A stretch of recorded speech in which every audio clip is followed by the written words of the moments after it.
राधे राधे मेरे नन्हे प्यारे दोस्तों, कैसे हो आप। तो आज फिर मैं आ गई हूँ आप लोग के लिए एक नई कहानी के साथ। जैसे कि कल हमने देखा था कि दो बिल्लियों की लड़ाई में बंदर कैसे बाजी मार गया। तो आपने मुझे प्रॉमिस किया था ना कि आप कभी नहीं झगड़ोगे। तो बच्चों, ऐसे ही हमेशा प्रेम से रहना, किसी से झगड़ा मत करना। तो आज हमारे वैकेशंस का कौन सा दिन है? दूसरा दिन। तो आज मैं आप लोग को ले चलती हूँ एक घने जंगल में, जहां बहती थी बहुत सुंदर सी नदी।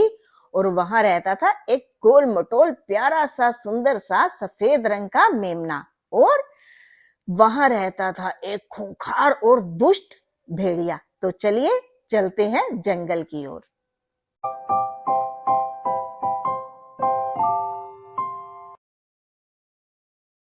तो बच्चों, एक बार गर्मियों के दिन थे। तो एक मेमना प्यारा प्यारा सुंदर सुंदर ऐसे ही घूमते घूमते नदी के किनारे आ गया। और उसे प्यास बहुत लगी थी, नदी का पानी ठंडा ठंडा था। तो उसने क्या किया, वो वहीं पे पानी पीने लग गया नदी का। नदी का पानी पी रहा था तो उसके मुंह से थोड़ी गट गट गट आवाज आ रही थी। तो इतने में ही एक भेड़िए को भी प्यास लगी और वो उसी नदी पे थोड़ा सा ऊंचाई पे, मतलब नदी जो बह रही थी ना, थोड़ा सा ऊंचाई पे वो आके पानी पीने लग गया। और पानी पीते पीते जैसे ही उसकी नजर मेमने के ऊपर पड़ी तो भेड़िए के मुंह में पानी आ गया। ऐसे कर रहा है वो मुंह को कि मैं क्या करूं जिससे मैं इस मेमने को अपना आज का भोजन बना सकूं। तो अब भेड़िए ने सोचा कि इस मेमने को कैसे मैं अपना शिकार बनाऊं। इसका तो मांस बड़ा प्यारा प्यारा कोमल कोमल और स्वादिष्ट होगा। तो मुझे अब कोई ना कोई तो बहाना बनाना पड़ेगा। और अगर मैं बहाना बिना बनाए इसको ऐसे ही मार के खा जाऊंगा तो जंगल के जो सारे जो जानवर हैं मुझे तो बुरा समझेंगे। तो अब मैं क्या करूं वो सोचने लग गया। तभी उसके दिमाग में एक ख्याल आया। तो वो जोर से भारी आवाज में गुर्रा के बोलता है, ओए मेमने, तुम क्या कर रहे हो? तुम सारा मुंह हिला हिला के पानी गंदा कर रहे हो। और ये गंदा पानी जो है मेरा मुंह में आ रहा है, तुम सारा पानी कीचड़ का मिला के मेरे पास भेज रहे हो। अब तो बच्चों बेचारा छोटा सा मेमना डर के मारे कांपने लग गया। उसने बहुत ही कांपती हुई आवाज में हाथ जोड़कर भेड़िए से कहा, नहीं नहीं भेड़िया अंकल, नहीं नहीं भेड़िया अंकल, आप गलत समझ रहे हो। मैं पानी गंदा कैसे कर सकता हूँ भला? पानी तो ऊपर की तरफ से बहकर नीचे की तरफ आ रहा है, मैं तो नीचे की तरफ हूँ।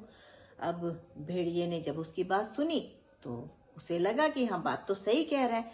लेकिन जो भेड़िया था वो था तो चालाक। जब उसके दिमाग में खुराफात आई गई है तो उसने तो मेमने को मारना ही था। तो अब वो जल्दी से दूसरा बहाना सोचने लग गया। भेड़िया और जोर से डांटते हुए बोला कि अच्छा, तो अब तुम मुझसे जबान लड़ा रहे हो? मुझे सब याद है, पिछले साल तुमने मुझे जो गालियां दी थी और मेरा मजाक उड़ाया था ना, मुझे सब याद है। बताओ तुमने मुझे इतनी गालियां क्यों दी थी? अब बताओ तुम। तो मेमना बेचारा और डर जाता है। डरते डरते बोलता है, मेम नहीं भेड़िया अंकल, नहीं भेड़िया अंकल, मैं आपको पिछले साल गाली कैसे दे सकता हूँ? पिछले साल तक तो मेरा जन्म भी नहीं हुआ था, मैं तो अभी कुछ ही महीनों का हुआ हूँ। अब तो भेड़िए के सारे बहाने खत्म हो गए थे। तो वो गुस्से में पूरा लाल पीला हो गया और अपनी असली औकात पे आ गया। तो वो गुस्से से और जोर से दहाड़ते हुए बोला, अगर तुम वो नहीं थे तो तुम्हारे पिता रहे होंगे या फिर तुम्हारे दादा रहे होंगे।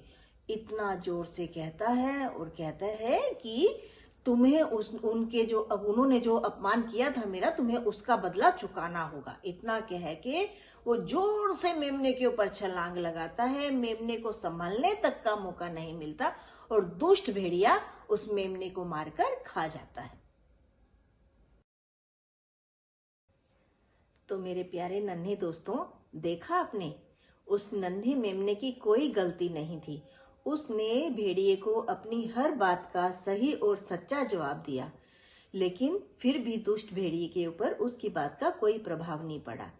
तो बच्चों, जो लोग दुष्ट स्वभाव के होते हैं, बुरे स्वभाव के होते हैं, वो आपको नुकसान पहुंचाने के लिए कोई ना कोई बहाना ढूंढ ही लेते हैं। तो बच्चों, इस कहानी से हमें यह शिक्षा मिलती है कि हमें दुष्ट और बुरे लोगों से हमेशा दूरी बना के रखनी चाहिए, क्योंकि हमारी सच्चाई और अच्छाई का उनके ऊपर कोई असर नहीं होता। और जो अनजान लोग हैं, बुरे लोग हैं, हमेशा उनसे सावधान रहना चाहिए ताकि वो हमें कोई नुकसान ना पहुंचा सके। तो कैसी लगी आपको ये कहानी? अपने मम्मी पापा को भी सुनाना और मुझे कमेंट बॉक्स में जरूर बताना कि आपको ये कहानी कैसी लगी। तो कल फिर मिलेंगे एक और नई कहानी के साथ। तब तक के लिए खुश रहिए, स्वस्थ रहिए और बोलते रहिए राधे राधे।